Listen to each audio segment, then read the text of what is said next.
Okay, let's talk a little bit about how we might represent money in software.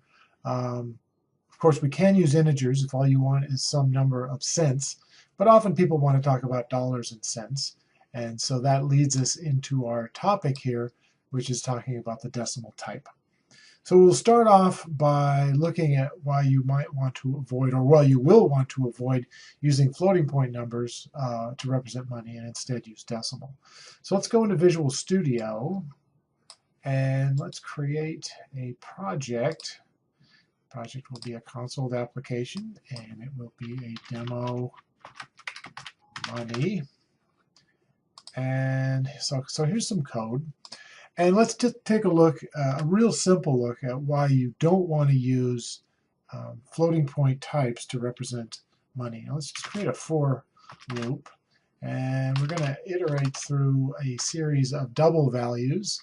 We'll just call that cash for lack of a better name. And we'll start off at 0. Okay, and of course that would be 0.0 or however many digits of precision a double number has. And we're going to do that as long as cash is less than, let's say, 1, which again is going to be converted into a doubles for comparison.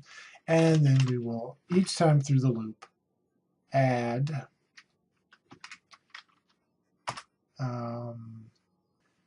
to our total, which is the thing that's we're iterating over. Let's say something as simple as 1 penny. Okay, so that represents, as I said, 1 penny in terms of cash. And let's just write these values out.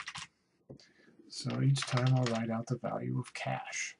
And we'll take a look at what that actually gets us. So we'll set that as our startup project, and we will execute this code. And there you see it pretty clearly. We'll start at the top just to kind of give it a little bit of benefit of the doubt. It starts out okay, 1 penny, 2 pennies, 3 pennies, etc., and that goes on for a while. It's not the best formatting in the world, but we get the numbers out. But as you can see, it doesn't take very long because of the fact that all floating point numbers are approximations that we end up with problems.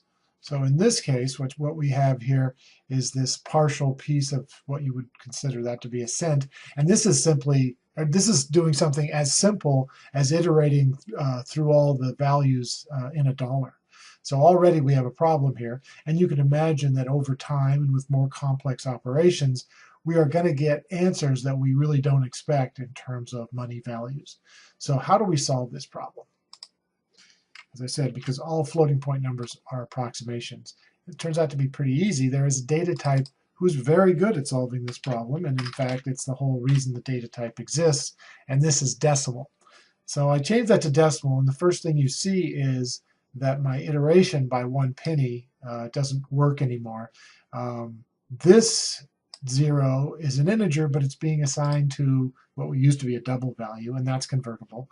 And this, of course, is also an integer, but it's being compared with a double value, so it gets converted.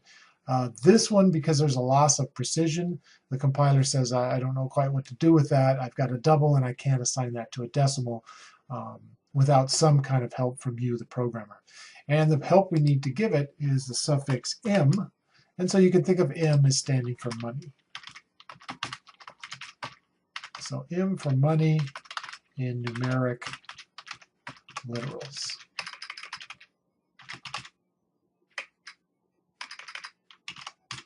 Like so. All right, and then we run the same program again with that minor modification, but minor but important modification.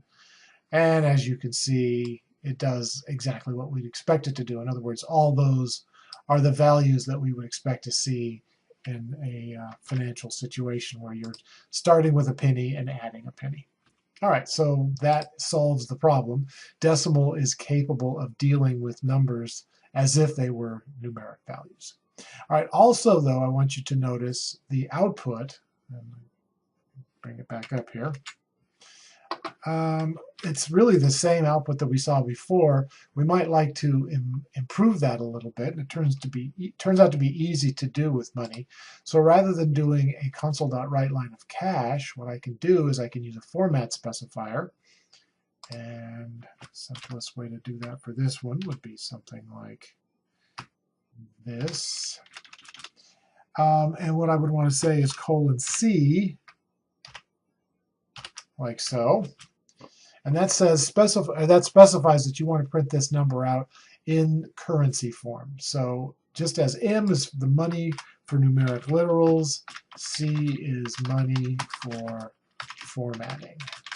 And what it'll do is it'll take the local definitions from whatever your computer is, and it will write out the money value relative to that. So in our case, it's going to print it out as US dollars.